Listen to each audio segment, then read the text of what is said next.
Friends, స్నానం చేసి shooting వెళ్ళబోయే ముందు మీతోటి కొన్ని అనుభవాలు పంచుకోవడానికి కోసం కూర్చున్నాం. బెదర్ స్నానం చేస్తున్నాడు.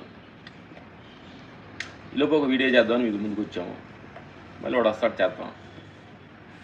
ఏంటంటే మనం తెలుసుకోవాల్సింది ఏంటంటే, నా మిత్రులారా,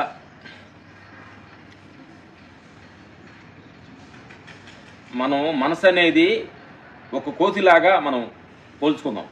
కోతి అంటే ఒక సాట ఉండదు, అటు గొంతులు వేస్తుంది, ఇటు గొంతులు వేస్తుంది అని అందరికీ తెలుసు. అది వాడు కోతిరా అంటుంటారు, వాడు ఒక సాట ఉండరా కోతిరా అంటుంటారు. సహజంగా అందరికి తెలుసు. అలాంటి కోతి లాంటి మనసుకి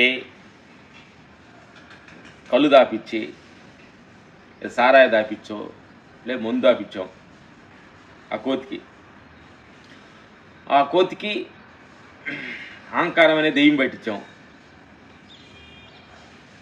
ఆ కోతికి కోపం అనే దీశ అనే ఒక రాగం అనే ఒక దెయ్యాన్ని పెట్టించావు. ఆ కోతికి దేశం అనే ఒక తాపిచ్చావు, ఒక బాధని తాపిచ్చావు. ఇట్లా అసలు కోతే ఎగురుతుండే దానికి ఇన్ని తాపిస్తే అది ఎలా గురిగా ఉంటుంది, అది ఎలా మిమ్మల్ని గురిగా ఉండబెట్టుద్ది. మిత్రులారా, ఈ సందర్భంగా చెప్పబోయేది ఏంటంటే, ఈ కోతి లాంటి మనస్సుకి చాలా జాగ్రత్తగా మీరు గమనంతో ప్రతిది కూడా ఇవ్వాలి.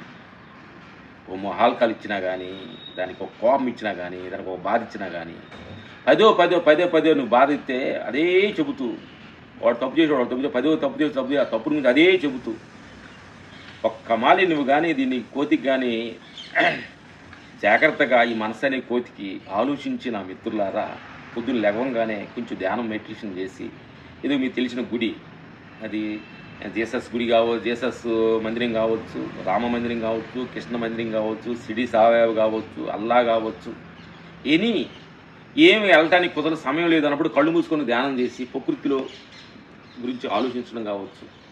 కొంచెం మార్నింగ్ లేచినప్పుడు ప్రశాంతంగా కానీ మనం ఈ కోతిని కానీ పనికి స్టార్ట్ చేస్తే మీ జీవితం చాలా బాగుంటుంది.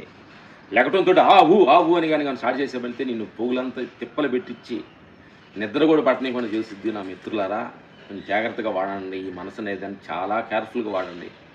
దీనికి పెట్టేటప్పుడు, తాపించేటప్పుడు, తినిపించేటప్పుడు జాగ్రత్తగా లిమిట్గా చేయించండి. లేదా మాత్రం అతిమీరిగా దీనికి చేసే పని అయితే మీకే ఇబ్బంది అనే సత్యాన్ని ఈ సందర్భం చెబుతూ చదువుతుంది. Okay, thank you.